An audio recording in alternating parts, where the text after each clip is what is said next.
Is it possible you're not using your rangefinder how it's meant to be used?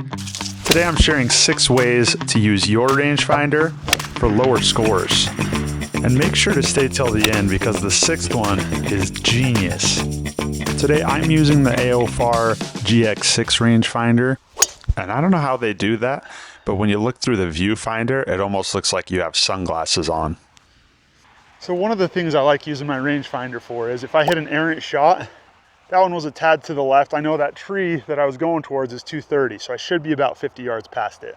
This makes finding errant shots so much easier. If you know your distances, scope something in the area so you know where to be looking. Always feels good to start with a green in reg. 20 footer, pretty straight up the hill. Crushed it. I've been playing great tee and approach game. My putter has just been horrible lately. Let's see if I can save this. Okay, we got the par. Combining this distance with your front and the back of the green, or left and right, is the best way to get the safest space and closer to the pin. So I've got 142 to the flag and 120 to the front. Split the difference. I want to hit the ball with my 130 club, my 50 degree. Now obviously I can't hit that 50 degree 130 every time, but it typically goes between 125 and 135, so it's the club that makes sense in this position. Sprayed it way out to the right. If it was straight, it would have been on the green, but the green kind of tapers away, so we're just going to be chipping from there. That's okay, we can get it up and down. We got 27 yards, slightly uphill. Give me a left kick. Ugh, I got a little too much of that one.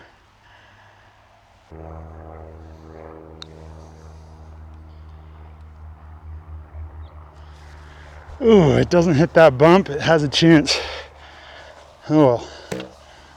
I'll take a tap-in bogey. That's all right.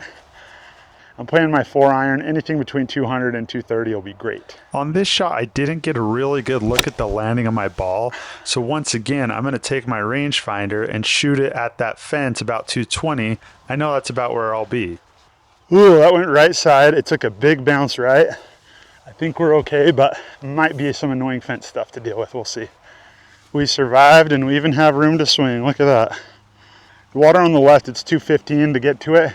I want to make sure I'm short of that, so I'm going to play a 5-iron here. I know that water's 215 because the tree on the front edge is 215. I scoped it with my rangefinder, and that's tip number 3. Use your rangefinder to plan your layups. Okay, that was soft coming out of that fat rough, but we're in great shape. We got a short par 3 now. Okay, it's 98 to the flag. There's trouble again on the left. So I just want to get it on the green and 2-putt and get out of here. I'm going to aim about 10 yards right of the flag. Just hit my stock 100-yard shot with my 58 degree. This flag was pretty centered front to back. Well, that didn't go right, but it's going to be pretty good.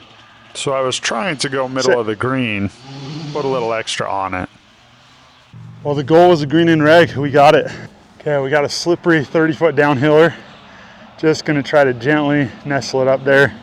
Hopefully we don't crank it 15 feet past the hole.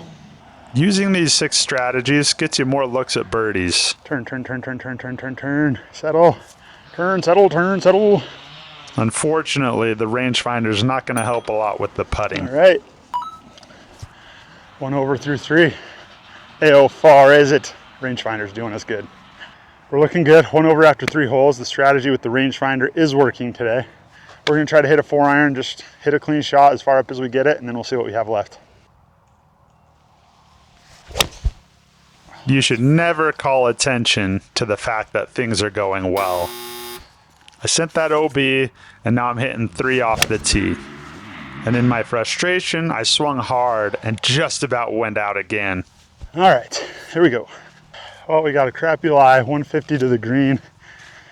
Oh, the dumb mistake. Right side's OB, left side's hazard. I should have cheated my aim left, but I didn't. As you can see, I'm on tilt.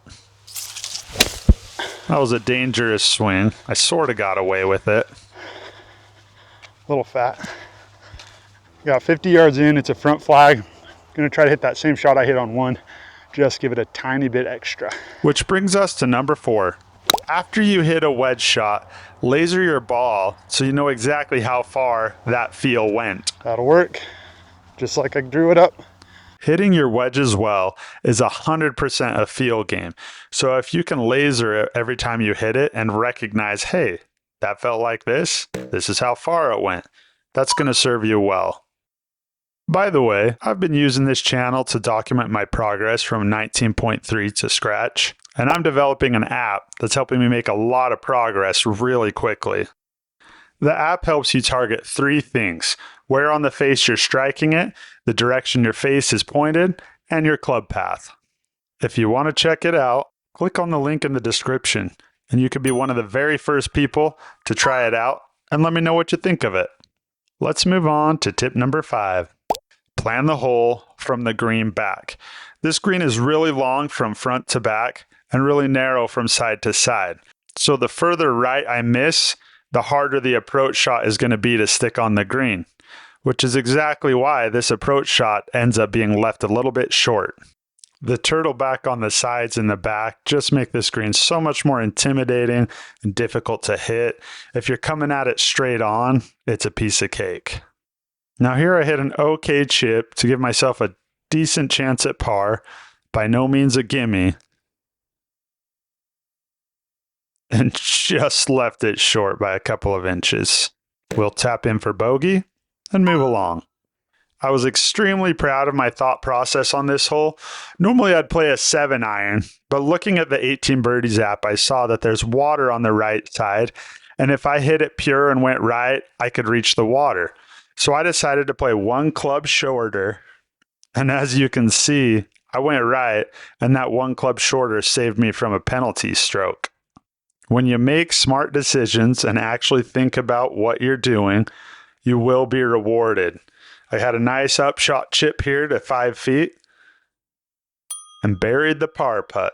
That's a par that could have easily been a double had I played my 7 instead of my 8 off of that tee.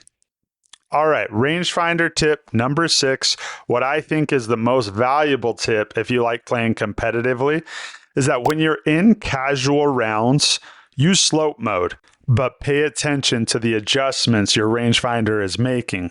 If you see that you're hitting to a green that's 50 feet above you, see how many yards the rangefinder adds for the slope adjustment.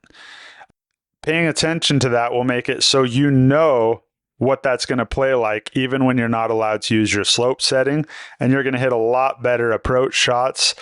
Knowing what the rangefinder is telling you and why it's telling you that is going to shave a ton of strokes off of your game. And as a 10 handicap, I need all the help I can get. And at a 10, it's not common for me to break 80, but I tend to do it a few times every season. I'm always looking for tools to help me break 80 more consistently. Right now, the putting's been stopping me. Historically, it's been irons and approach, but it shifts and changes. Lately, the thing that's helped me most with breaking 80 is using Golf Sidekick's 666 system, which you can watch right here. So if you're serious about getting better, you're going to want to check this one out. See you next time.